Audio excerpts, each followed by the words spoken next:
Thierry Gueff, on est très content de vous recevoir. Vous présidez la société Elno qui s'est carrément transformée et on aimerait bien connaître son process de transformation et puis aussi que vous nous expliquiez ce qu'elle propose, bien sûr, c'est-à-dire les produits. Elno est une PME, enfin une PMI, le I étant l'industrie, et je vais en profiter pour rappeler en fait qu'une PME, c'est pas une start-up. Une start-up peut être une PME, mais toutes les PME ne sont pas des start-up. Notre société, elle a été créée en 1927. En fait, cette année, c'est 90 ans. Et c'est important parce qu'on a le sentiment aujourd'hui dans le monde politico-économique qu'il n'existe d'un côté que des grands groupes, fleurons de l'industrie française, et de l'autre, pléthore de start-up qui vont, qui viennent, qui n'ont pas la chance, comme en Californie, de devenir des GAFA, et que ça s'arrête là. Or, le monde économique n'est pas du tout structuré de cette manière-là.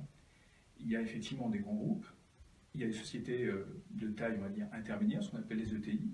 Ensuite, il y a des PME et des startups qui sont les baby, en fait, entreprises.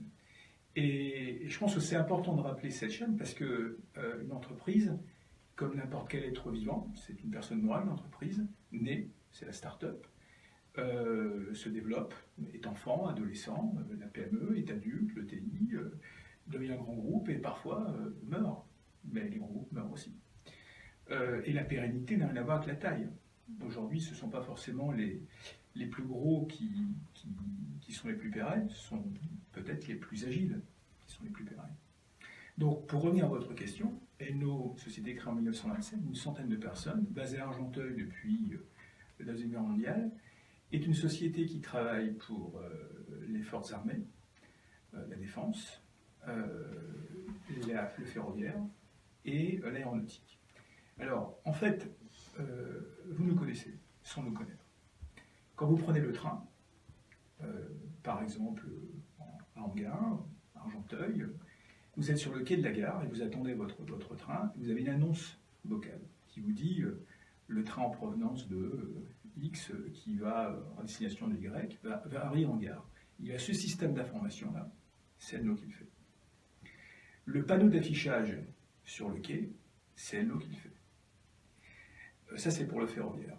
Maintenant, quand vous êtes avec votre famille au 14 juillet, regardant le défilé de nos forces militaires,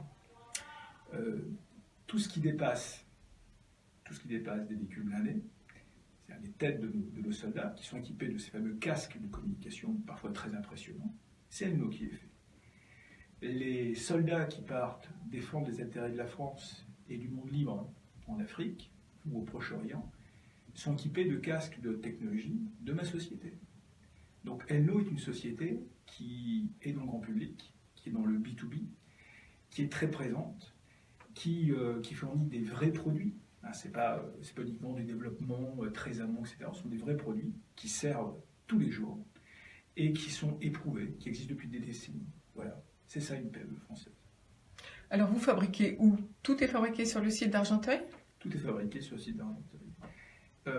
On a une entité en Allemagne qui s'appelle Elno GmbH. On fournit entre autres tous les casques de communication pour les véhicules blindés de la Bundeswehr, à l'armée allemande, qui est absolument persuadé que ces casques-là sont allemands, parce que c'est marqué Made in Germany, mais en fait ils sont fabriqués à Argenteuil. Donc on peut être une PME, avoir 90 ans d'existence et fabriquer en France. Comment on arrive à faire ça? Eh bien simplement grâce à l'innovation. C'est pour ça que Alain Léquin rappelait que le CEA a dans son carnet, dans ses envies, dans ses volontés, l'innovation. Parce que sans innovation, on n'a plus d'industrie. Sans innovation, on n'a plus de croissance et développement, et sans innovation, surtout, on n'a plus d'emploi français. Donc l'innovation, c'est pas pour faire l'innovation, c'est simplement l'obligation absolue si on veut pour se poursuivre, se développer et atteindre la pérennité. J'ai fait une note de conjoncture cette semaine et j'ai rappelé que la France n'a que 10% de son PIB en industrie, enfin en entreprise manufacturière, alors que l'Allemagne en a 20%. Alors comment faites-vous, comment l'entreprise a-t-elle réussi son process de transformation? Puisque Quand on est sous-traitant, on est quand même soumis à la loi des plus grands. Vous êtes d'accord avec moi? Et quelquefois, les plus grands, ils vous maltraitent. Donc, comment elle a fait pour réussir cette transformation? Alors, est-ce que c'est un investissement en recherche et développement constant? Quel budget a-t-elle dépensé? À qui appartient l'entreprise? Est-ce que c'est du privé ou est-ce que c'est des fonds d'investissement? Est-ce que si c'est des fonds, on peut quand même garder un peu d'argent pour rénover l'entreprise? Parce que c'est ça le problème des fonds d'investissement la plupart du temps. la société est une vraie PME au sens européen du terme, moins de 250 personnes, moins 50 millions d'euros de chiffre d'affaires et surtout une indépendance financière de ses actionnaires. Donc nous sommes 4 associés, je suis associé de la société, j'ai mis une partie de vos économies, des économies dans cette société, parce que j'y crois, et parce que c'est ma manière d'être. Et donc il n'y a pas de fonds d'investissement, ce sont de 4 associés totalement privés, des personnes physiques. Et cette société, en fait, était sous-traitante, c'est vrai, mais une sous-traitance un peu particulière. Vous savez, la sous-traitance, en général, on imagine, et c'est vrai, un grand groupe venant en disant, voilà, voici les plans, je veux réaliser cet équipement, et la propriété intellectuelle m'appartient. Vous fabriquez, vous êtes à mes ordres, et vous faites ce que je vous dis de faire. Bon, Elno était un peu comme ça, mais aussi pas vraiment comme ça. Un peu comme ça parce que, par exemple, la délégation générale pour l'armement venait avec un besoin très spécifique, très estampillé armée française. La SNCF venait en disant, voilà, je veux tel type de produit pour monter sur tel type de véhicule. Et donc, mais pas comme ça, parce que la société, elle s'appelle Degré de Liberté, était à même de pouvoir choisir les matériaux, la manière de le faire, l'électronique. Donc, il y avait des compétences déjà en état de la société, un bureau d'études d'une 30aine de personnes, conséquent, avec des ingénieurs, des techniciens, maîtrisant l'ensemble de la chaîne technologique.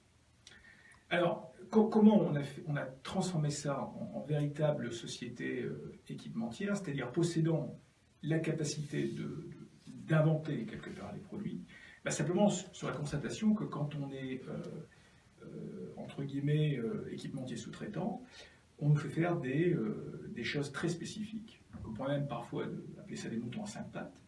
Et il est très très difficile avec ces moutons à 5 pattes, même si on a une position finalement de leadership sur les marchés français, d'aller attaquer l'export. Puisque ces produits sont estampillés SNCF, Armée française, etc.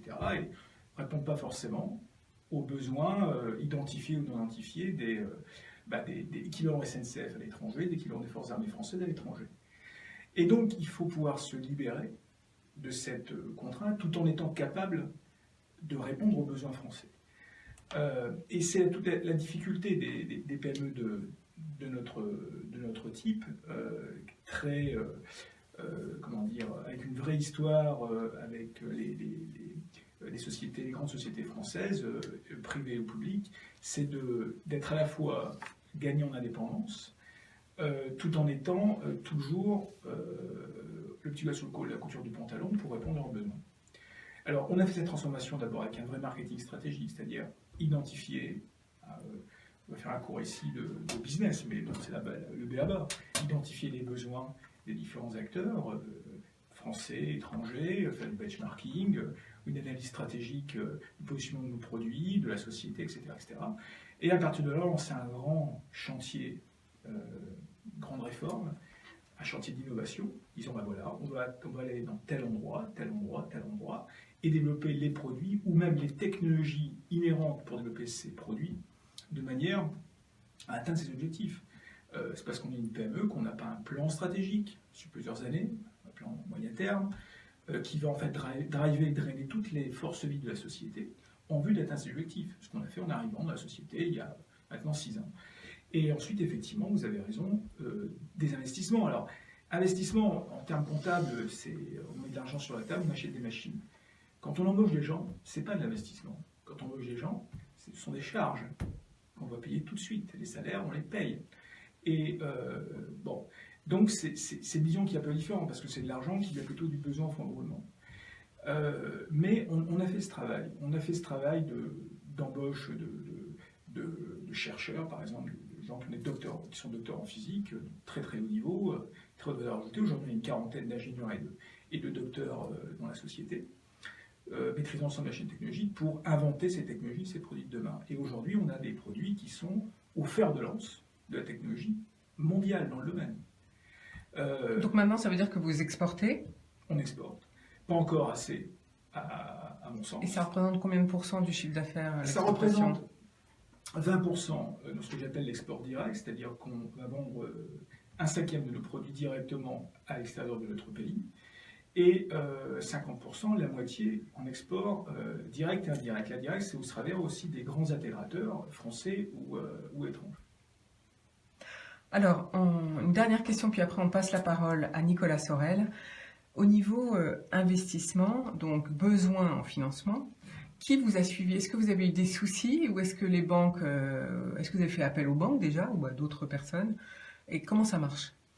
Une entreprise, elle doit être au centre de son écosystème. Un chef d'entreprise aujourd'hui doit être infiniment ouvert à tout ce qui l'entoure. D'où ma présence au Conseil économique de la ville d'Argenteuil.